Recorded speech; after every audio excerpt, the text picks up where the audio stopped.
Hi everyone, welcome to Cola Teaches Math.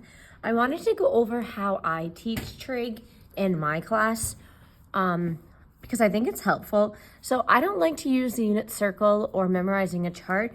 I like to visualize the graphs. So you can see right here I have the sine graph drawn and the cosine graph drawn. The scale is the same, 90, 180, 270, 360, and it goes up to 1 and -1. Okay, now remember, pi is 180 degrees. So look at this. This is how I'm going to read the graph. The sine of 0 is 1. The sine of pi over 2, the sine of 0 is 0, silly goose, right here. The sine of pi over 2 is 1.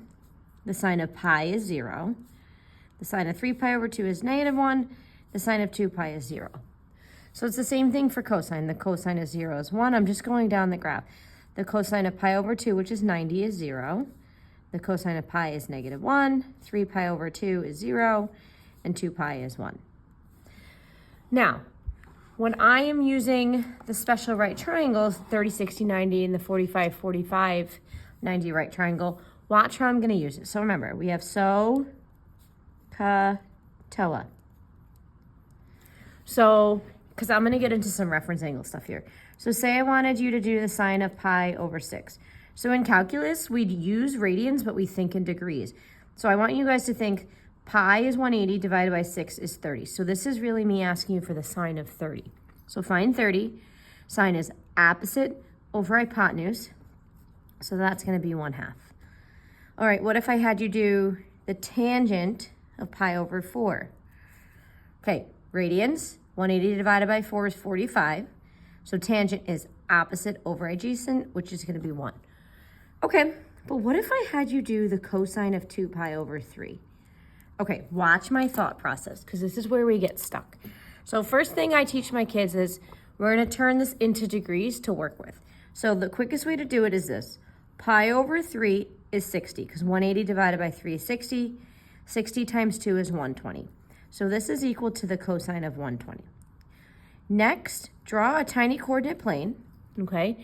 So we can figure out the reference angle. Remember, it goes 0, 90, 180, 270, 360. So if you draw 120, we're in the second quadrant, right here. The reference angle is always the difference between the ray that I just drew and the x-axis. So the reference angle is going to be 60. But then, so what we're thinking right now is, okay, the cosine of 120 means it's equal to the cosine of 60. That's what a reference angle does. A reference angle gets you an angle that's on the triangle, 45, 30, or 60. However, the last step is we have to figure out if we should have a positive or a negative in front of it. All students take calculus. That tells us that if we're in the second quadrant, the only trig function that's positive is sine, which means cosine has to have a negative in front. So the cosine of 120 is going to be equal to negative cosine of 60. So watch. Now, we're going to have a negative. Go to my special right triangle. Cosine is adjacent over hypotenuse. So we're going to have -1/2. I'll do another one. Ready? Let's do tangent of, let's do 5 pi over 6 now, okay? Step 1. Pi over 6 is going to be 30. 30 times 5 is 150. So this is equivalent to the tangent of 150. Next step, draw your coordinate plane. You don't need to label it like I am for our notes. Draw the 150 so you can see the reference angle. So my reference angle is 30 because that's the difference. All students take calculus. So we're in the second quadrant, which means tangent is going to be negative. So this is equal to negative tangent of 30, okay, because of the reference angle. So now you're going to go over here, and you're going to find the tangent of 30, opposite over adjacent, so 1 over rad 3. So you're going to get -1 over rad 3, which you can rationalize it if you want.